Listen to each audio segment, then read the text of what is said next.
ابھی میں نے سنا ہے آپ کے علاقے میں کرپٹو کرنسی کے ذریعے پیسہ کمانے کی بڑی ہوڑ مچی ہوئی ہے. ایک نوجوان نے بتایا بہت ساری کمپنیاں آئی ہوئی ہیں, اس کمپنی میں پیسہ لگا لو ڈیلی اتنا پیسہ ملے گا, اس کمپنی میں پیسہ لگا لو ڈیلی اتنا ملے گا, 10 لوگوں کو جوڑ دو اتنا پیسہ ملے گا. بھائی صاحب, آپ اگر کہیں پیسہ لگا رہے ہیں, شریعت میں یہ ہے کہ آپ تجارت کر سکتے ہیں.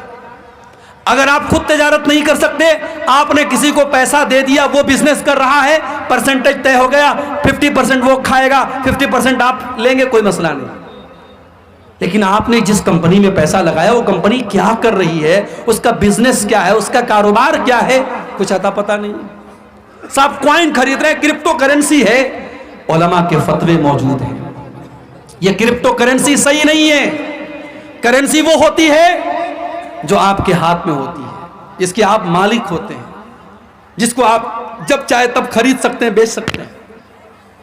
جس کو کمپنی لاک کر دے رہی ہے کہ صاحب آپ 1 سال کے لیے کچھ نہیں کر سکتے, آپ کو ڈیلی ریوارڈ ملے گا, وہ صحیح نہیں ہے. اور نیٹ ورکنگ کی جتنی شکلیں ہیں, علماء کے فتوے موجود ہیں تفصیل سے, آپ ان فتووں کو جا کے دیکھ لیں, انٹرنیٹ پر بھی آپ کو مل جائیں گے. نیٹ ورکنگ کے ذریعے جتنے کام ہو رہے ہیں یہ بالکل بھی صحیح نہیں ہے. حلال طریقے سے کاروبار کرو میرے بھائی, جائز طریقے سے.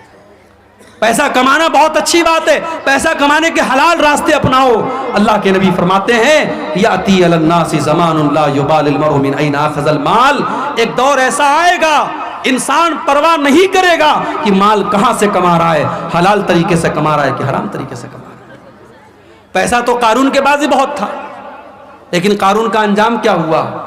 اپنی دولت پہ مغرور قارون تھا, اپنی دولت پہ مغرور قارون تھا, وہ مخالف تھا موسیٰ و ہارون کا. جب زمین میں دھسایا تو کہنے لگا, جب زمین میں دھسایا تو کہنے لگا, ایسے بیجا خزانے سے کیا فائدہ, خواب غفلت میں سوئے ہوئے مومنوں, عیش و عشرت بڑھانے سے کیا فائدہ. اللہ کے نہ کرسی کام دے گی نہ دولت کام دے گی میرے بھائی, اللہ کے ہمارا اور آپ کا عمل کام دے گا. تھا حکومت کا فرعون کو بھی نشہ, ظلم پر ظلم خلقت پہ کرتا رہا. تھا حکومت کا فرعون کو بھی نشہ, ظلم پر ظلم خلقت پہ کرتا رہا.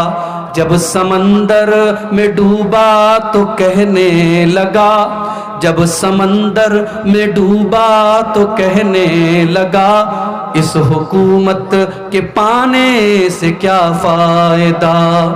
خواب غفلت میں سوئے ہوئے مومنوں, عیش و عشرت بڑھانے سے کیا فائدہ. دولت کمانے کے حلال راستے اپناؤ میرے بھائی.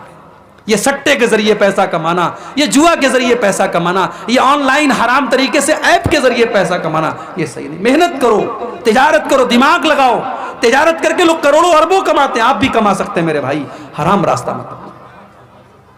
حرام کی کمائی ہمارے گھر میں آئے گی, ہماری نیکیوں کو برباد کر دے گی. ہمارے بچوں کی رگوں میں حرام کا خون دوڑے گا, ہمارے بچوں کی نیکیاں قبول نہیں ہوگی. اللہ کے نبی فرماتے ہیں وَمَطْعَمُهُ حرام وَمَشْرَبُهُ حرام وَمَلْبَسُهُ حرام وَغُذِّيَ بِالْحَرَامِ فَأَنَّى يُسْتَجَابُ لِذَلِكَ. جس کا کھانا حرام کمائی کا, جس کا پانی حرام کمائی کا, جس کا کپڑا حرام کمائی کا, وہ انسان جتنی بھی لمبی لمبی دعائیں کرے اس کی دعا کہاں سے قبول ہوگی. اس لیے میرے بھائیوں, حقوق العباد میں یہ بات بھی شامل ہے. حرام اور ناجائز طریقے سے ہم کسی کا مال نہ کھائیں. اپنے نوجوانوں سے کہنا چاہتا ہوں, طاقتور بنو, طاقت کا غلط استعمال نہ کرو. ابھی 1 مہینہ پہلے آپ کے اسی علاقے میں ایک پروگرام ہوا تھا. ایک بھائی آج بتانے لگے کہ ایک عورت جا رہی تھی اپنے شوہر کے ساتھ, کچھ لوگوں نے اس کو راستے میں غلط سمجھ کر کے کہ یہ کوئی ناجائز طریقے سے لڑکا لڑکی جا رہے ہیں, اس آدمی کو اتنا مارا کہ وہ بیچارہ مر گیا, مرڈر کر دیا اس کا. ایک انسان کا خون بہا دیا صرف شک کی بنیاد پر. نہیں میرے بھائی, طاقتور بنو مگر طاقت کا غلط استعمال مت کرو. اللہ کے نبی فرماتے ہیں المومن